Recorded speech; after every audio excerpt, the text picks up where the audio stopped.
Hello YouTube family, Radhe Radhe, जय माता दी। हम आपके बीच में बेटा विवाह गीत लाए हैं। सुनिए, गाना पसंद आएगा तो प्यारा सा कमेंट जरूर करना। जय माता दी।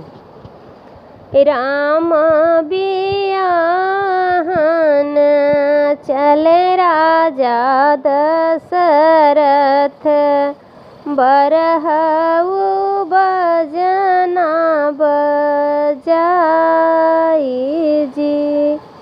राम बियाहन चले राजा दशरथ, बरहउ बजना बजाई जी।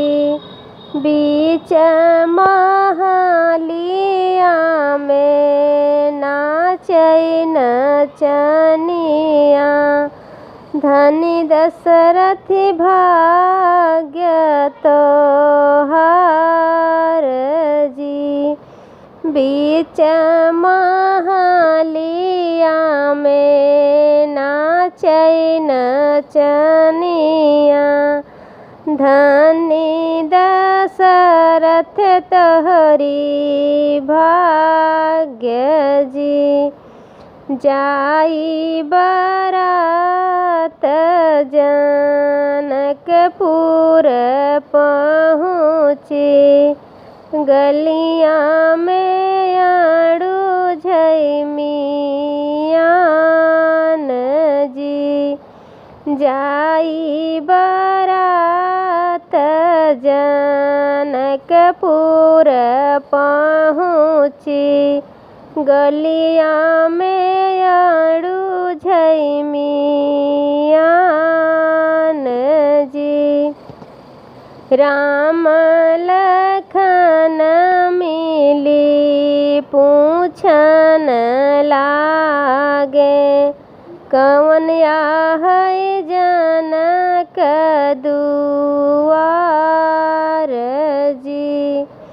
राम लखन मिली पूछन लागे, कौन है जनक दुआर जी। आई बारात दुआरमा पे पहुँची, होई गवा दुआर के चार जी। जाई बारात दुआरमा पे पहुँची, होई गा दुआर के चार जी। सब तनिहारैया राती बराती, सासु निहारै दामाद जी।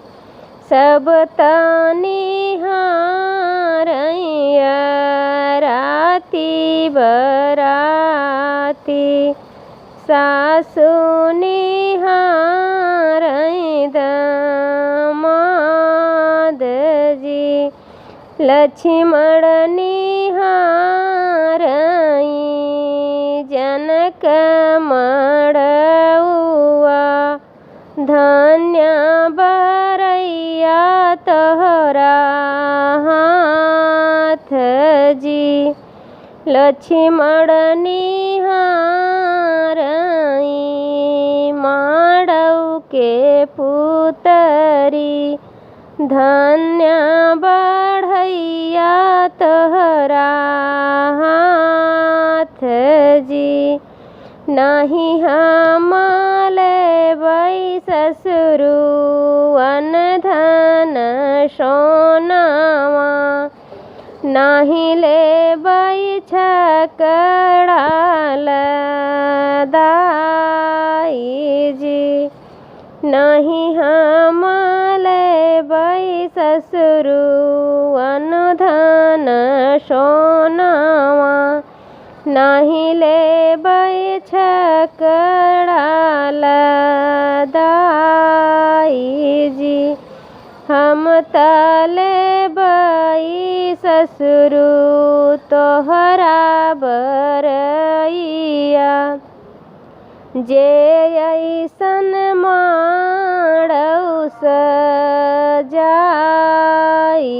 जी हम तउले बई ससुरु लोहरा बढ़ैया जे ऐसन चित्र रे जी दई दे लक्ष्मण यन धन सोनावा दई दे छकड़ाल दाई जी दई दे लक्ष्मण यन धन सोनावा दई दे छकड़ाल दाई जी एक नाही दे लक्ष्मण अपना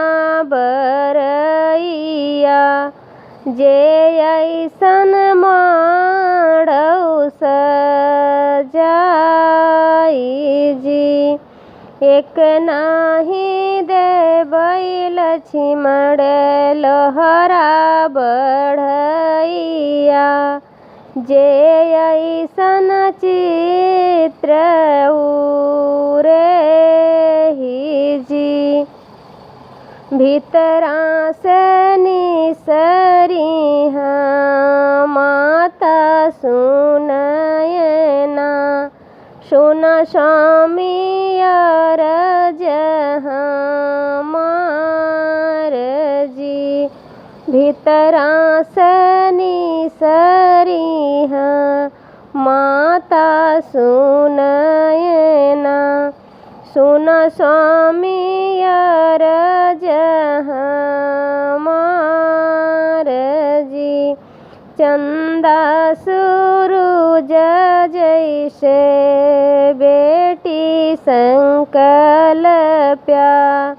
बढ़ई के कवन विचार जी चंदा सूरज जैसे बेटी संकल्प्या बरई के कवन विचार जी।